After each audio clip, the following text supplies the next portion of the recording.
Hi there, and welcome to this day in history for July 14th. July 14th is the 185th day of the year in the Gregorian calendar, 186th in leap years, with 170 days remaining to the end of the year. Today's word is Hobson's choice. Hobson's choice is a noun that means the choice of taking what is offered or none. An apparently free choice with no acceptable alternative. This word is named after a liveryman, T. Hobson, who lived from the mid-1500s through the first third of the 1600s. He would offer his customers the choice of renting the horse near the stable door or none at all. Maybe Mr. Hobson wasn't necessarily so well versed in 21st century customer service, but he did make sure all his animals received equal opportunity. He had a variety of horses, and Hobson's choice ensured that all the horses got equal use and equal rest, instead of the customer favorites getting all the wear and tear. Some have offered suggestions as to how he might have done things differently, but he ran his stable the way he ran his stable. Hobson's choice. Alrighty, with that then, we're going to go on back to July 14th in the year 1223, when Louis VIII became King of France upon the death of his father Philip II. Citizens of Paris stormed the Bastille on July 14th, 1789. The Sedition Act became law in the United States on July 14th, 1798, making it a federal crime to write, publish, or utter false or malicious statements about the United States government. Sedition acts seem to ebb and flow in United States history, often conflicting with First Amendment free speech. I'm not sure where we are with that right now. If you have a firm grasp on that at the moment, let me know in the comments section. The Chicago Fire of 1874, on July 14, 1874, burned down 47 acres of the city and destroyed 812 buildings and killed 20 people, and resulted in the fire insurance industry demanding municipal reforms from Chicago's City Council. This is the birthday of Austrian painter and illustrator Gustav Klimt, born July 14, 1862. He worked in symbolism and Art Nouveau, and his primary subject was the female body. He certainly did some interesting work. Gustav Klimt lived to the age of 55. The Great Railroad Strike of 1877 began in Martinsburg, West Virginia on July 14, 1877, when the wages of the Baltimore and Ohio Railroad workers were cut for the third time in a year. Wowza, nobody likes to get their wages cut. That strike was ended on September 4th by local and state militias and federal troops. This is the birthday of American lawyer and politician Happy Chandler, who also happened to be the second commissioner of baseball. He was born on July 14, 1898, and lived to the age of 92.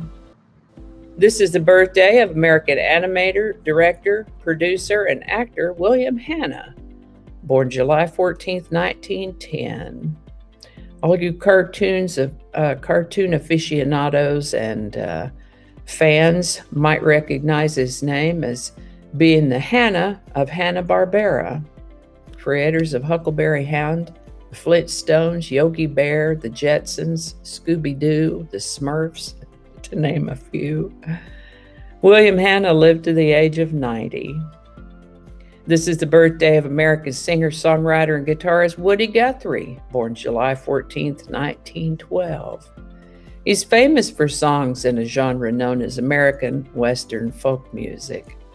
He gave us This Land Is Your Land and has been acknowledged by the likes of Bob Dylan, Johnny Cash, Bruce Springsteen, Harry Chapin, John Mellencamp, Pete Seeger, Jerry Garcia, Bob Weir, and others as being a major influence on their work. He lived to the age of 55. This is the birthday of American commander, lawyer, and politician Gerald Ford, 38th President of the United States.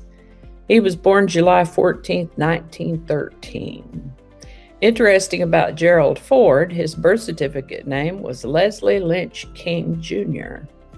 His parents were living with his paternal grandparents when he was born and separated when he was just over 2 weeks old. He was just 16 days old, just over 2 weeks old. The couple went on to get a divorce in the December of that year, very unusual in those days.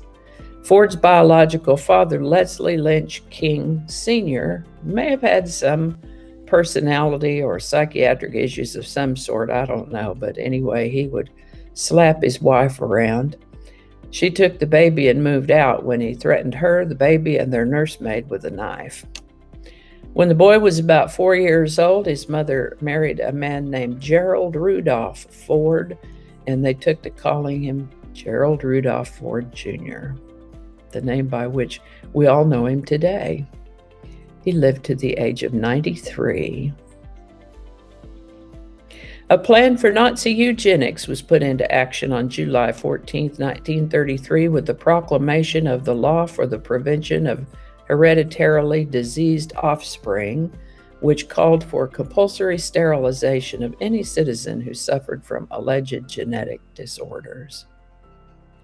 Howard Hughes set a new record by completing a 91-hour airplane flight around the world on July 14, 1938. The Mariner 4 flyby of Mars took the first close-up photos of another planet on July 14, 1965. Capital punishment was abolished in Canada on July 14, 1976. On this date in 2003, the U.S. government finally admitted the existence of Area 51. That's what it said. Today's song is Roses Are Red, My Love by Bobby Vinton, number 1 on July 14, 1962. Composed by Al Byron and Paul Evans, Bobby Vinton found this song in a reject pile at Epic Records. He tried it first in an R&B mode, and I'm trying to imagine this as an R&B song, and I can't quite.